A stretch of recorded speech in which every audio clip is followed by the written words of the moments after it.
ആകാശവാണി.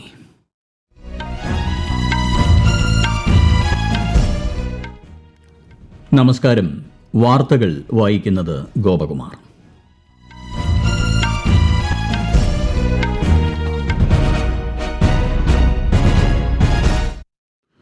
പ്രധാന വാർത്തകൾ. പുരാതന കാലം മുതൽ ലോക സമാധാനത്തിനായാണ് ഇന്ത്യ നിലകൊള്ളുന്നതെന്ന് പ്രധാനമന്ത്രി നരേന്ദ്രമോദി. ഛത്തീസ്ഗഡിൽ 14,260 കോടി രൂപയുടെ വിവിധ വികസന പദ്ധതികൾക്ക് പ്രധാനമന്ത്രി ഇന്ന് തുടക്കം കുറിക്കും. ഉപരാഷ്ട്രപതി CP രാധാകൃഷ്ണൻ തിങ്കളാഴ്ച കേരളം സന്ദർശിക്കും. ആസിയാൻ പ്ലസ് രാജ്യങ്ങളുമായുള്ള സഹകരണം സമാധാനത്തിനും വികസനത്തിനുമുള്ള മാർഗമായാണ് ഇന്ത്യ കാണുന്നതെന്ന് രാജ്യരക്ഷാമന്ത്രി രാജ്നാഥ് സിംഗ്. കേരളത്തെ അതിദാരിദ്ര്യമുക്ത സംസ്ഥാനമായി പ്രഖ്യാപിച്ച് സംസ്ഥാന സർക്കാർ.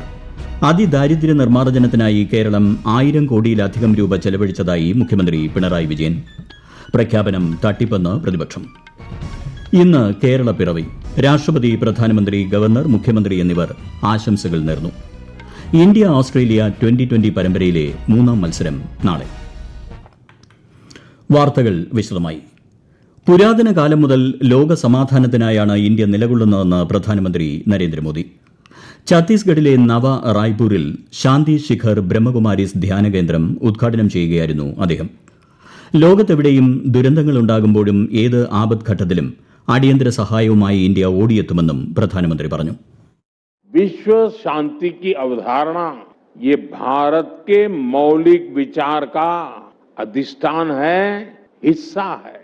ये भारत की आध्यात्मिक चेतना का प्रकट रूप है.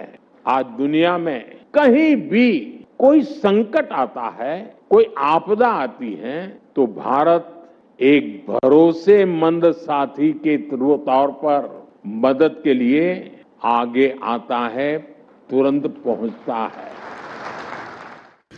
ഛത്തീസ്ഗഡ് നിയമസഭയുടെ പുതിയ കെട്ടിടത്തിന്റെ ഉദ്ഘാടനവും പ്രധാനമന്ത്രി നിർവഹിച്ചു. 14,260 കോടി രൂപയുടെ വിവിധ വികസന പദ്ധതികൾക്കും തുടക്കം കുറിക്കും. രാവിലെ ദിൽ കി ബാത്ത് സംരംഭത്തിന്റെ ഭാഗമായി നവ റായ്പൂർ അടൽ നഗറിലെ ശ്രീ സത്യസായി സഞ്ജീവനി ആശുപത്രിയിൽ ഗിഫ്റ്റ് ഓഫ് ലൈഫ് പരിപാടി പ്രകാരം ഹൃദ്രോഗ ചികിത്സ ലഭിച്ച 2,500ഓളം കുട്ടികളുമായി പ്രധാനമന്ത്രി സംവദിച്ചു. ഉപരാഷ്ട്രപതി CP രാധാകൃഷ്ണൻ മറ്റന്നാൾ കേരളം സന്ദർശിക്കും. കൊല്ലം ഫാത്തിമ മാതാ നാഷണൽ കോളേജ് ജൂബിലി ആഘോഷങ്ങളുടെ ഉദ്ഘാടനം അദ്ദേഹം നിർവഹിക്കും. ഉപരാഷ്ട്രപതി പദത്തിൽ എത്തിയ ശേഷമുള്ള ശ്രീ CP രാധാകൃഷ്ണന്റെ ആദ്യ കേരള സന്ദർശനമാണിത്. കേരളത്തെ അതിദാരിദ്ര്യമുക്ത സംസ്ഥാനമായി പ്രഖ്യാപിച്ച് സംസ്ഥാന സർക്കാർ. കേരള പിറവിയോടനുബന്ധിച്ച് ഇന്ന് ചേർന്ന നിയമസഭയുടെ പ്രത്യേക സമ്മേളനത്തിൽ മുഖ്യമന്ത്രി പിണറായി വിജയനാണ് പ്രഖ്യാപനം നടത്തിയത്.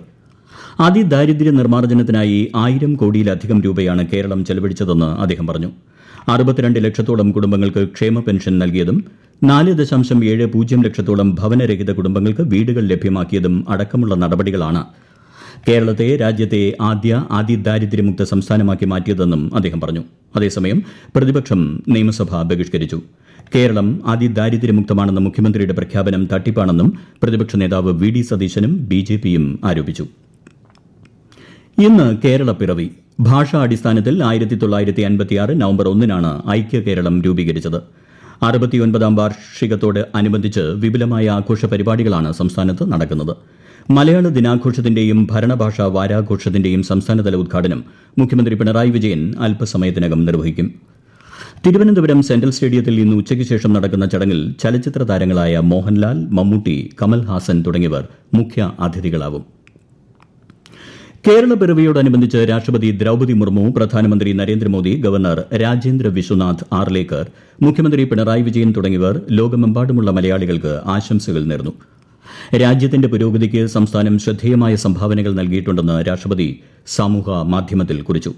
വിവിധ മേഖലകളിൽ മികവ് പുലർത്തുന്നവരും സർഗാത്മകതയ്ക്കും നൂതന ആശയങ്ങൾക്കും പേരുകേട്ടവരാണ് കേരളീയരെന്ന് കേരള പിറവി ആശംസകൾ നേർന്നുകൊണ്ട് പ്രധാനമന്ത്രി പറഞ്ഞു. മധ്യപ്രദേശ്, ഹരിയാന, പഞ്ചാബ്, കർണാടക, ആന്ധ്രാപ്രദേശ്, ഛത്തീസ്ഗഡ് എന്നീ സംസ്ഥാനങ്ങളും ഇന്ന് രൂപീകരണ ദിനം ആഘോഷിക്കുന്നു. ഈ സംസ്ഥാനങ്ങളിലെ ജനങ്ങൾക്കും രാഷ്ട്രപതിയും പ്രധാനമന്ത്രിയും ആശംസകൾ നേർന്നു. പാകിസ്ഥാൻ കാശ്മീരിൽ നിയമവിരുദ്ധമായി കൈവശപ്പെടുത്തിയിരിക്കുന്ന പ്രദേശങ്ങളിലെ ഗുരുതര മനുഷ്യാവകാശ ലംഘനങ്ങൾ അവസാനിപ്പിക്കണമെന്നാവശ്യപ്പെട്ട് ഇന്ത്യ.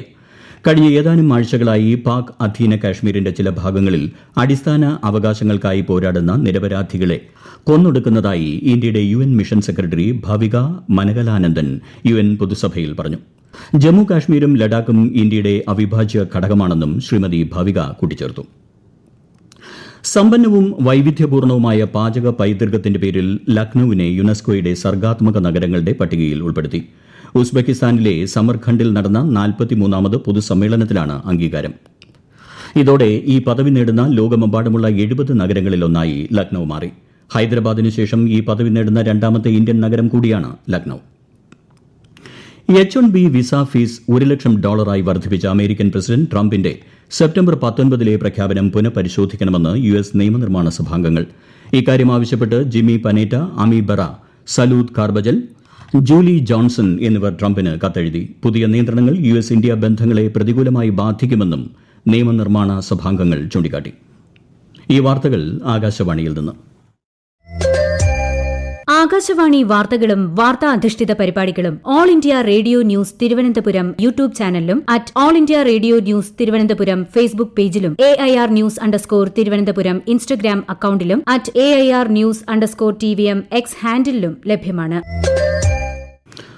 ആസിയാൻ പ്ലസ് രാജ്യങ്ങളുമായുള്ള പ്രതിരോധ സഹകരണം സമാധാനത്തിനും സുസ്ഥിരതയ്ക്കും വികസനത്തിനുമായുള്ള മാർഗമായാണ് ഇന്ത്യ കാണുന്നതെന്ന് രാജ്യരക്ഷാമന്ത്രി രാജ്നാഥ് സിംഗ്. മലേഷ്യയിലെ കൊലാലംപൂരിൽ 12ാമത് ആസിയാൻ പ്രതിരോധ മന്ത്രിമാരുടെ യോഗത്തിൽ സംസാരിക്കുകയായിരുന്നു അദ്ദേഹം. എല്ലാ മേഖലകളിലും സഹകരണം ശക്തമാക്കാനും ചർച്ചകൾ പ്രോത്സാഹിപ്പിക്കാനും സമാധാനവും സ്ഥിരതയും ഉറപ്പാക്കാനും ഇന്ത്യ തയ്യാറാണെന്ന് രാജ്യരക്ഷാമന്ത്രി പറഞ്ഞു. Maritime security India ASEAN engagement का केंद्र बिंदु है. मैं आसियान मेंबर स्टेट्स की सराहना करता हूं, जिन्होंने आसियान इंडिया मैरीटाइम एक्सरसाइज के दूसरे एडिशन के लिए सहमति अपनी जताई है. इंडो पैसिफिक के sea lines of communication regional stability और प्रॉस्पेरिटी के लिए अत्यंत महत्वपूर्ण है. സാമ്പത്തിക രാഷ്ട്രീയ സുരക്ഷാ സഹകരണത്തിനായി ചർച്ചകളിലും കരാറുകളിലും ഏർപ്പെടുന്ന ആസിയാൻ രാജ്യങ്ങളും പങ്കാളിത്ത രാഷ്ട്രങ്ങളും ഉൾപ്പെട്ടതാണ് ആസിയാൻ പ്ലസ്. ആസിയാൻ പ്രതിരോധ മന്ത്രിമാരുടെ യോഗത്തിനിടെ രാജ്യരക്ഷാമന്ത്രി രാജ്നാഥ് സിംഗ് ദക്ഷിണ കൊറിയ, ന്യൂസിലൻഡ്, വിയറ്റ്നാം എന്നീ രാജ്യങ്ങളിലെ പ്രതിരോധ മന്ത്രിമാരുമായി വെവ്വേറെ കൂടിക്കാഴ്ച നടത്തി. കവിയും സാഹിത്യ നിരൂപകനുമായ KG ശങ്കരപിള്ളയ്ക്ക് ഈ വർഷത്തെ എഴുത്തച്ഛൻ പുരസ്കാരം. 5 ലക്ഷം രൂപയും ശില്പവും പ്രശസ്തിപത്രവുമാണ് പുരസ്കാരം. NS മാധവൻ ചെയർമാനും KR Meera, doctor KM Anil എന്നിവർ അംഗങ്ങളും Kerala Sahitya Akademi secretary CP Abubakar member സെക്രട്ടറിയുമായ പുരസ്കാര നിർണയ സമിതിയാണ് ജേതാവിനെ തെരഞ്ഞെടുത്തതെന്ന് മന്ത്രി സജി ചെറിയാൻ തിരുവനന്തപുരത്ത് അറിയിച്ചു. നിർമ്മിത ബുദ്ധി, block chain, quantum computing, advanced encryption എന്നിവയിലൂടെ ഭാവിയിൽ ഡിജിറ്റൽ തിരിച്ചറിയൽ സംവിധാനം ശക്തിപ്പെടുത്തുന്നതിനായി Unique Identification Authority of India Aadhaar vision 2032 ചട്ടക്കൂട് പുറത്തിറക്കി. ഇന്ത്യയുടെ ഡിജിറ്റൽ ഐഡന്റിറ്റി ആവാസ വ്യവസ്ഥയെ പുനർനിർവചിക്കുന്നതിനും അടുത്ത തലമുറ ഡിജിറ്റൽ ഭരണം ത്വരിതപ്പെടുത്തുന്നതിനുമുള്ള സമഗ്രമായ ഒരു പ്രവൃത്തി രേഖ ഈ ചട്ടക്കൂട് നൽകുമെന്ന് കേന്ദ്ര ഇലക്ട്രോണിക്സ് IT മന്ത്രാലയം അഭിപ്രായപ്പെട്ടു. ബീഹാറിൽ നിയമസഭാ തെരഞ്ഞെടുപ്പ് പ്രചാരണം ഉച്ചസ്ഥായിയിലായി. പ്രകടന പത്രിക പുറത്തിറക്കിയതോടെ NDAയും കോൺഗ്രസ് RJD മഹാസഖ്യവും തമ്മിലുള്ള പോരാട്ടം ശക്തമായി. ഇരു മുന്നണികളുടെയും പ്രമുഖ നേതാക്കൾ പ്രചാരണ രംഗത്ത് സജീവമാണ്. ഈ മാസം 6, 11 തീയതികളിലാണ് ബീഹാറിൽ വോട്ടെടുപ്പ്. വോട്ടെണ്ണൽ 14-ന് നടക്കും. ഇന്ത്യ ഓസ്ട്രേലിയ 2020 പരമ്പരയിലെ 3ാം മത്സരം നാളെ. ഇന്ത്യൻ സമയം ഉച്ചയ്ക്ക് 1:45-ന് ബെല്ലറീവിലാണ് മത്സരം. പരമ്പരയിൽ ഓസീസ് 1-0 മുന്നിലാണ്. ICC വനിതാ ലോകകപ്പ് ഫൈനലിൽ നാളെ ഇന്ത്യ ദക്ഷിണാഫ്രിക്കയെ നേരിടും. വൈകിട്ട് 3 മണിക്ക് മുംബൈയിലാണ് മത്സരം. സെമിയിൽ ഓസീസിനെ 5 വിക്കറ്റിന് തോൽപ്പിച്ചായിരുന്നു ഇന്ത്യയുടെ ഫൈനൽ പ്രവേശം. ശബരിമല സ്വർണ്ണ കവർച്ചാ കേസിൽ ഇന്നലെ അറസ്റ്റിലായ മുൻ എക്സിക്യൂട്ടീവ് ഓഫീസർ സുധീഷ് കുമാറിനെ ഇന്ന് Ranni judicial first class magistrate കോടതിയിൽ ഹാജരാക്കും.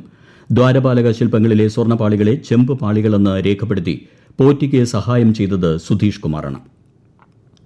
രാജ്യത്തെ പുത്തൻ തലമുറ GST പരിഷ്കാരങ്ങൾ ഇലക്ട്രോണിക്സ് മേഖലയിൽ ഗുണകരമായ മാറ്റങ്ങൾക്ക് കാരണമാകുന്നതായി കേന്ദ്ര സർക്കാർ. ഇലക്ട്രോണിക്സ് ഉപകരണങ്ങളുടെ GST കുറച്ചതിലൂടെ താങ്ങാനാവുന്ന നിരക്കിൽ ഉപഭോക്താക്കളിലേക്ക് എത്തിക്കാൻ സാധിച്ചു. ടെലിവിഷൻ മോണിറ്ററുകളുടെയും പ്രൊജക്ടറുകളുടെയും GST 28% നിന്ന് 18% കുറച്ചിട്ടുണ്ട്. പ്രധാന വാർത്തകൾ വീണ്ടും. പുരാതന കാലം മുതൽ ലോക സമാധാനത്തിനായാണ് ഇന്ത്യ നിലകൊള്ളുന്നതെന്ന് പ്രധാനമന്ത്രി നരേന്ദ്രമോദി. ഛത്തീസ്ഗഡിൽ 14,260 കോടി രൂപയുടെ വിവിധ വികസന പദ്ധതികൾക്ക് പ്രധാനമന്ത്രി ഇന്ന് തുടക്കം കുറിക്കും. ഉപരാഷ്ട്രപതി CP രാധാകൃഷ്ണൻ തിങ്കളാഴ്ച കേരളം സന്ദർശിക്കും. ആസിയാൻ പ്ലസ് രാജ്യങ്ങളുമായുള്ള സഹകരണം സമാധാനത്തിനും വികസനത്തിനുമുള്ള മാർഗമായാണ് ഇന്ത്യ കാണുന്നതെന്ന് രാജ്യരക്ഷാമന്ത്രി രാജ്നാഥ് സിംഗ്. കേരളത്തെ അതിദാരിദ്ര്യമുക്ത സംസ്ഥാനമായി പ്രഖ്യാപിച്ച് സംസ്ഥാന സർക്കാർ. അതിദാരിദ്ര്യ നിർമ്മാർജ്ജനത്തിനായി കേരളം 1000 കോടിയിലധികം രൂപ ചെലവഴിച്ചതായി മുഖ്യമന്ത്രി പിണറായി വിജയൻ. പ്രഖ്യാപനം തട്ടിപ്പെന്ന് പ്രതിപക്ഷം.